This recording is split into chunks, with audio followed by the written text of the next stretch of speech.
Olá, crianças, tudo bem com vocês? Vamos então para mais uma aula por vídeo nessa sexta-feira. Então, hoje é dia 8 de outubro e vamos fazer então as atividades de hoje de História, Ciências e Geografia, tá? Então, pegue os livros de vocês, o estojo, para irmos fazendo as atividades. E vamos iniciar então com o livro de História, na página 52 e 53. Estou aqui com o livro de História, tá na página 52. Vamos iniciar um capítulo novo, que é a formação das cidades. Lembrando o que a gente estudou no terceiro bimestre sobre as migrações humanas, os primeiros povos, os deslocamentos humanos. Também estudamos sobre o início da história do Brasil, né, os índios que estavam aqui nas nossas terras, até que chegaram os europeus, os portugueses, e houve o período de colonização, também chegaram os povos africanos devido à mão de obra escrava que teve no nosso país, e assim as pessoas foi crescendo, né, multiplicando, foi desenvolvendo e foi surgindo o que é hoje o nosso país, tá? O Brasil. E com isso, conforme foi crescendo as pessoas, né, os povoados, pequenos povoados, começaram a formar o que? Bairros, depois cidades, grandes cidades, pequenas, hoje temos de todos os tamanhos, e agora já iremos estudar a formação das cidades. E principalmente perceber hoje que as cidades elas passam por transformações ao longo do tempo. E para aprendermos como é o surgimento das cidades, como se formam, né, as cidades, o livro trouxe aqui a cidade de Salvador. E vai trazer um pouquinho dela numa foto no passado, uma foto do presente, algumas mudanças e o que permaneceu ao longo do tempo. E aqui na página 53 temos uma parte da cidade de Salvador, que é o elevador Lacerda. A primeira foto antiga, podemos perceber pela imagem preto e branca, em 1873, e a segunda foto, mais atual, tirada em 2017. Ambas possuem o mesmo local, só que o local passou por algumas modificações e algumas construções permaneceram sem mudança, enquanto alguns aspectos houve mudança de acordo com o tempo. Lembrando que esse local, o elevador Lacerda, ele é um ponto turístico muito importante na cidade de Salvador.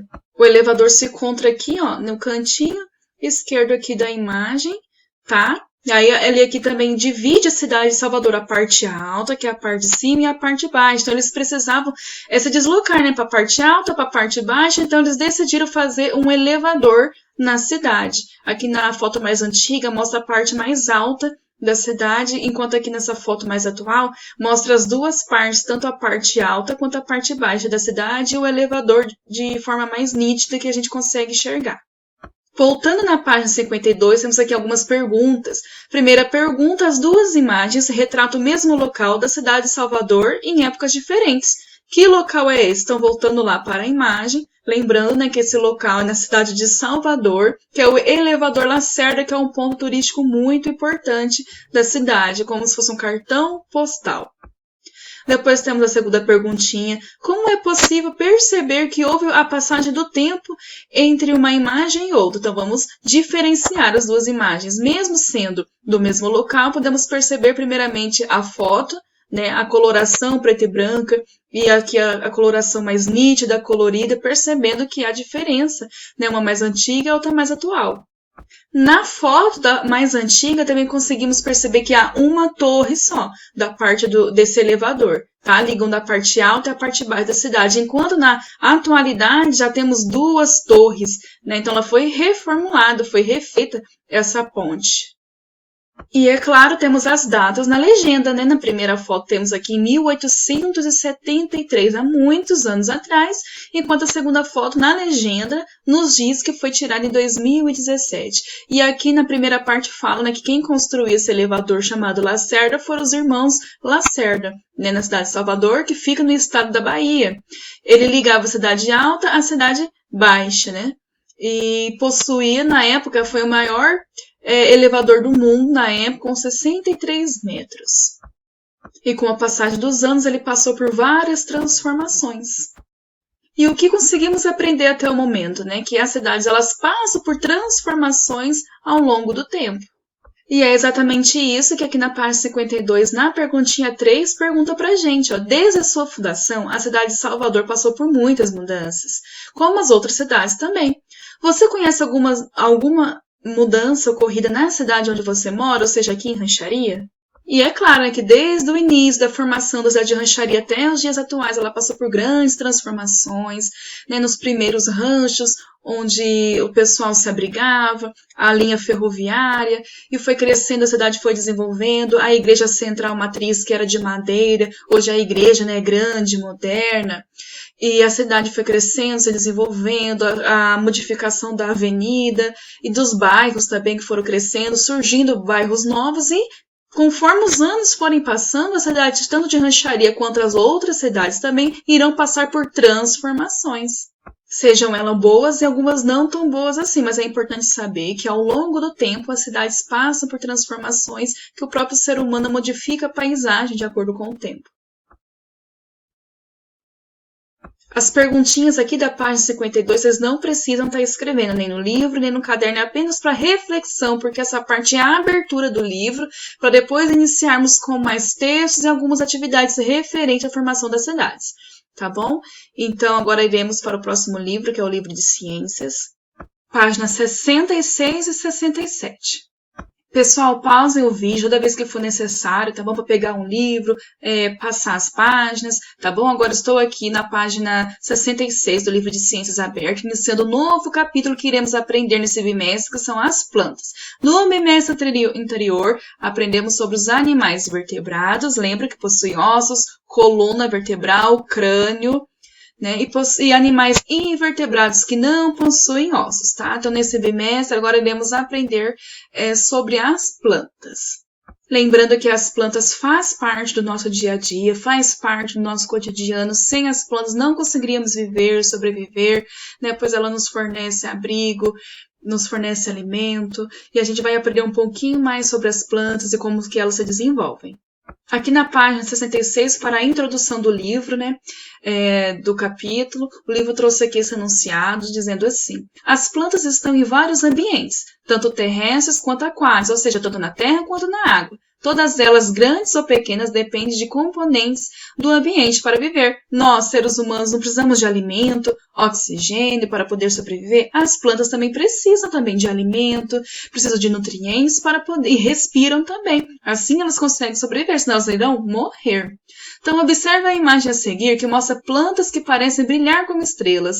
Ela é do fotógrafo Márcio Cabral, que tirou a foto, né, dessa paisagem, que com essa foto foi vencedor de importantes concursos de fotografia. Então, vamos analisar essa foto.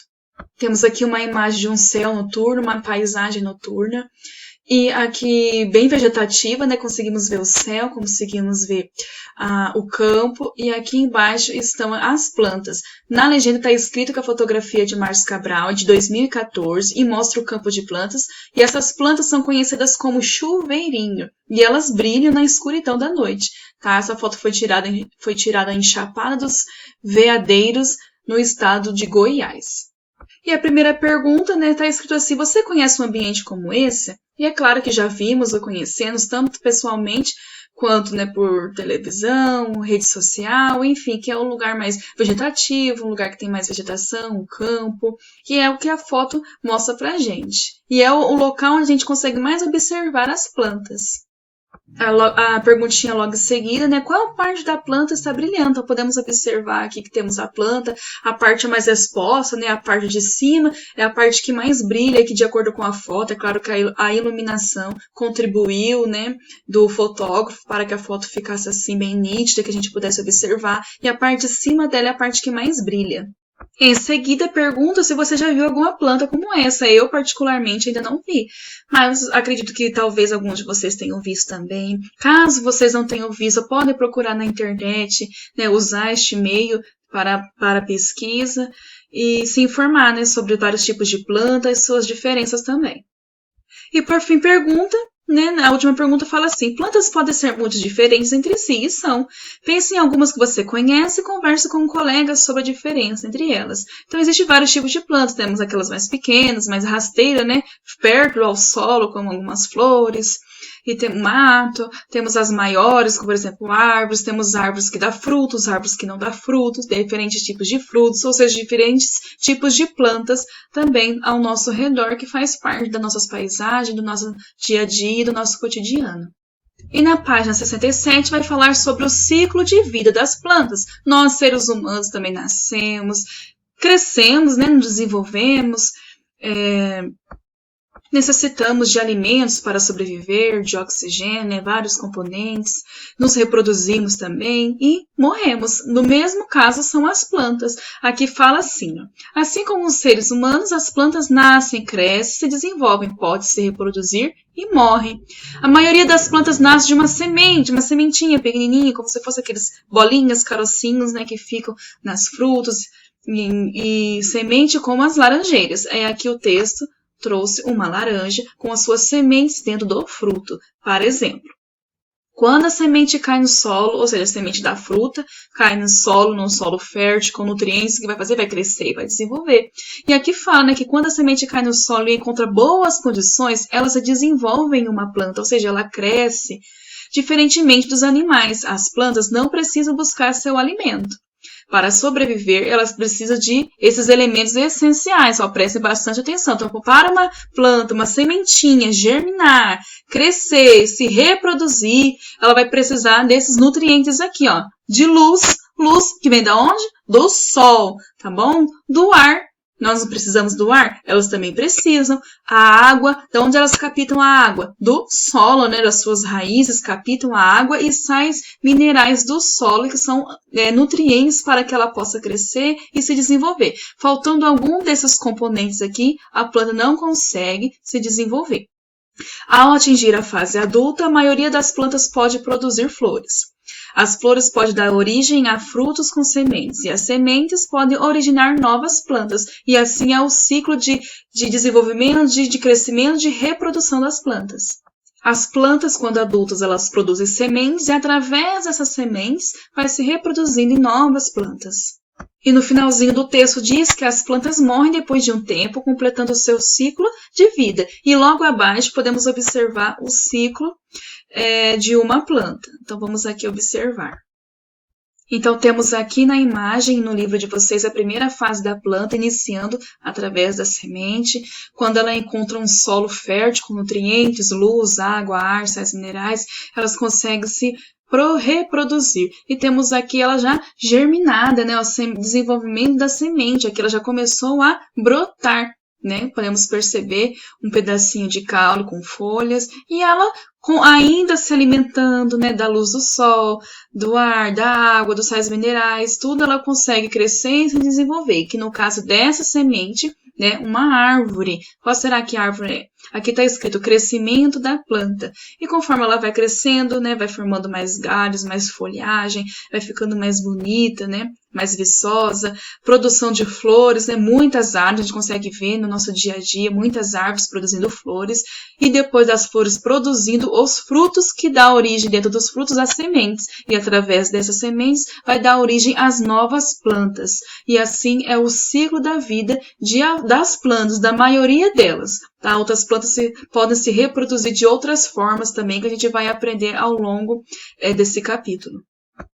Lembrando, pessoal, que essas perguntinhas aqui da página 66 não há necessidade de estar respondendo, tá bom? É apenas uma reflexão para o início do capítulo.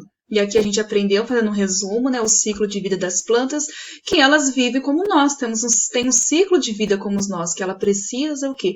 De sobreviver. Para sobreviver, ela precisa de alimento, ela precisa de nutrientes. E quais são os nutrientes? Né, a luz, ar, água e sais minerais. Ó, grifem aqui, lembra do grifo que a gente fazia desde o início do ano? Ele é muito importante. Grifem aqui a parte importante para vocês não esquecerem, tá? E a atividade de hoje, referente ao conteúdo de ciências, é que vocês vão lá no caderninho de vocês, vão escrever ciências e vão escrever ciclo da água, e ciclo da planta, ciclo de vida da planta, perdão.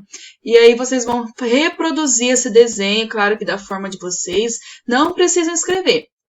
Vocês vão reproduzir esse desenho da sementinha, a sementinha germinando, a sementinha cresceu, se desenvolveu, ficou maior. Depois que ela ficou grande, ela passou a ter flores, e das flores vieram os frutos, dos frutos que vêm as sementes, e através das sementes elas vão se reproduzir em novas plantas. Então, eu quero que vocês escrevam no caderninho de vocês o ciclo de vida das plantas, que aqui no caso é a planta da laranjeira, né, que é a laranja. Então, pausem o vídeo, vão lá pro caderninho, faz atividade, né, referente ao conteúdo de ciências. Depois vocês dão play no vídeo e vão pegar o livro de geografia, que a gente vai fazer lá na página 36 e 37, que é uma nova, outra abertura de capítulo também que iremos iniciar. Pessoal, eu estou aqui no livro de Geografia, na página 36, no início de um novo capítulo. Lembrando que no bimestre anterior a gente aprendeu sobre paisagem, sobre orientação na paisagem, principalmente lembrando vocês sobre os pontos cardeais, né, que ajuda a nossa orientação, que é o norte, à nossa frente, sul à nossa atrás, o leste, que é onde o sol nasce, e o oeste, onde o sol se põe, tá? Agora iremos aprender sobre a vegetação, os vários tipos de vegetação que compõem, né, o meio ambiente, principalmente aqui no nosso país, aqui no Brasil. Casando um pouco também com os conteúdos de ciência que iremos aprender, estamos aprendendo sobre as plantas, também vamos ver aqui sobre a vegetação e os tipos de vegetação que pode conter no ambiente. Tá? No enunciado aqui fala que as plantas em sua rica diversidade, né, porque existem diferentes tipos de plantas e cores e formatos, e estão por toda parte, né, no meio ambiente e formam um conjunto de áreas verdes que chamamos de vegetação. Sabe aquela paisagem verde com bastante folhagem? Então chamamos essa parte, né, de vegetação. E é isso que iremos estudar, porque existem vários tipos de vegetação, tá? Elas são importantes elementos das paisagens do planeta Terra. Você já notou como as formas e as cores da vegetação caracterizam a paisagem? Vamos pensar um pouco mais sobre isso. Então, a gente vai diferenciar um pouco as paisagens, que todas podem conter vegetação, mas elas podem mudar, porque elas têm algumas características que podem diferenciar. Então, vemos aqui uma paisagem, né, bem cheia de árvores frondosas, com bastante folhagens, bem verdes, né? Temos aqui um pequeno rio e duas crianças nessa imagem. Vamos ver o que está escrito. Entre o aqui e o ali, foram morros, riachos e muitas árvores. A paisagem de uma pequena mata transformou-se numa gigantesca floresta, então houve transformação da paisagem. Demoramos a descobrir que estávamos perdidos. Lembra o que a gente faz para se localizar? Quando não tem celular, GPS, usamos os pontos cardeais, por isso que são muito importantes, tá bom? E quanto mais caminhávamos, mais desorientados ficávamos, ou seja, um relato de alguém que ficou perdido num lugar, num local, e é numa mata. Naquele momento pensei que seria bom se não existissem árvores, capim, grama e nenhum outro tipo de vegetação que nos impedisse de observar o que existia adiante. Por quê? Porque com as árvores confunde, né, a nossa visão para a gente ver o que está mais à frente, mais adiante. Nenhuma árvore, nenhuma planta, apenas o contorno dos morros e das curvas dos rios. Então, aqui é um relato de alguém que está meio perdido num determinado local, numa paisagem. E aqui temos duas perguntinhas abaixo, né? No primeiro tópico, segundo o texto, o narrador estava perdido, como conseguimos identificar. Que elemento da paisagem dificultou a caminhada e a chegada ao destino? Então, segundo o relato que a gente acabou de ver, a vegetação, né, que estamos estudando, dificultou ele, né, para chegar ao seu destino. As grandes árvores deu uma dificultada ali na pessoa para se orientar. E no segundo tópico, como estava perdido, o narrador desejou que esse elemento, que seja a paisagem, a vegetação, não existisse. Será que seria bom para nós, seres humanos, se a vegetação não existisse? Em sua opinião, conhecer suas características poderia ajudar o narrador a se localizar? E sim, viu? Conhecer os tipos de vegetação, a vegetação que está ao nosso redor, ajuda a nos localizar, principalmente se estivermos perdidos num determinado local. Por exemplo, se estamos caminhando numa mata e de repente começa a ficar um pouco mais escuro, não conseguimos ver os raios solares, quer dizer o quê? Que estamos bem no meio, né? Bem no centro da mata, numa parte mais densa. E se a gente consegue identificar que está ficando mais claro, o ambiente mais claro, conseguimos observar mais o céu ou os raios solares, quer dizer que a gente está mais distante do meio da mata, né? Caminhando para o seu fim ou para o seu início. Então, sabendo essas características, conseguimos nos orientar de acordo com cada tipo de vegetação. Lembrando que não existe só as matas, existem outros tipos de vegetação que iremos ver. Estou agora na página 37, aqui iremos aprender dois tipos diferentes de vegetação, e uma é totalmente diferente da outra, tá? Aqui no enunciado diz diferentes formações de vegetação natural. Então, a vegetação natural nada mais é do que um conjunto de plantas que crescem em cada parte da terra sem a intervenção humana, ou seja, sem a modificação do homem, como casa, estrada, essas coisas não. Ela foi reproduzida naturalmente. Cada tipo de vegetação natural se desenvolve em certas condições de solo, temperatura e chuva. Ou seja, o lugar que mais chove pode conter mais árvores maiores, o lugar que chove pouco vai ter uma vegetação mais rasteira. Como essas condições variam em cada parte da superfície terrestre, há diversos tipos de vegetação natural. Por exemplo, lá no Nordeste brasileiro chove pouco, então é um tipo de vegetação diferente, com menos vegetação. Agora, num lugar mais úmido, por exemplo, lá no Amazonas, onde fica a nossa floresta, já é um local bem úmido, com bastante chuva, é claro que vai ter mais vegetação, com mais árvores, com mais folhagem, com mais verde. Então, o clima, ele altera bastante nos tipos de vegetação, por isso que aqui no Brasil e no restante do mundo há diferentes tipos de vegetação. E hoje a gente vai conhecer duas nessa página. Principais formações vegetais do Brasil. Iremos ver mais, mas hoje iremos aprender sobre as matas ou as florestas, que está aqui na nossa primeira foto, e a segunda foto que é sobre o cerrado. Então, focando aqui nas florestas, tá? As florestas ou matas são formadas por muitas árvores. Então, uma floresta não é considerada quando tem uma árvore aqui, uma árvore ali, não. Uma floresta é assim, ó, cheia de árvores e cheia de folhagens, próximas umas às outras. É comum a presença de árvores altas e de copas cheias, do quê? De folhas, de galhos, de folhagens, que juntas podem dificultar a passagem da luz do sol. Por isso que numa floresta a gente não consegue muito ver a claridade, porque as plantas, elas dificultam um pouco os raios solares de penetrar. Há florestas com grande variedade de árvores e de outras plantas, como a floresta amazônica e a mata atlântica, situadas em áreas onde chove muito, ou seja, lugares úmidos. Também há florestas em que um tipo de árvore se destaca, como o pinheiro do Paraná, que forma a mata de Araucária, no sul do Brasil. Então, aprendemos o primeiro tipo de vegetação, que são as florestas cheias de árvores frondosas, com bastante verde, com bastante folhagem. E agora temos um segundo tipo de vegetação, que é bem diferente da primeira. Tá? Aqui é o cerrado. Aqui dá para perceber que se há pouca vegetação, não é como a floresta, ou seja, ela não chove tanto como chove no local onde há as florestas. Então, o cerrado é uma formação vegetal que ocupa a parte central do Brasil, ou seja, lá no centro do Brasil é onde se concentra a maior parte que contém esse tipo de vegetação, onde ao longo do ano há um período seco, ou seja, já não chove muito, e outro chuvoso. No cerrado, parte da vegetação tem porte baixo, ou seja, vegetação rasteira, como podemos ver aqui, o gramado mais rasteiro, algumas árvores não tão grandes assim, uma árvore maior que se destaca. Então, essa é a característica do cerrado. No cerrado, parte da vegetação tem porte baixo, formando um campo. Há também árvores pequenas e médias de raízes profundas e muitas vezes de galhos e troncos retorcidos. Então, quando a gente está numa estrada e a gente vê o campo dessa estrada e algumas árvores na estrada, que a gente consegue observar bastante aqui nas arredores de rancharia, é o que? A vegetação do cerrado, tá bom? Que é uma vegetação mais rasteira, com algumas árvores bem distantes umas das outras. Então, hoje aprendemos o quê? Sobre os dois tipos de vegetação, tá? A primeira que é a floresta, com que possui bastante árvores frondosas, grandes, com bastante folhagem, uma próxima às outras, e nesse local chove bastante, e a segunda vegetação é o cerrado, onde já tem períodos de seca. Há chuva, mas a grande maioria são períodos de seca, por isso que a sua vegetação é menor, a vegetação é mais rasteira e temos aqui poucas árvores, é o que compõe o cerrado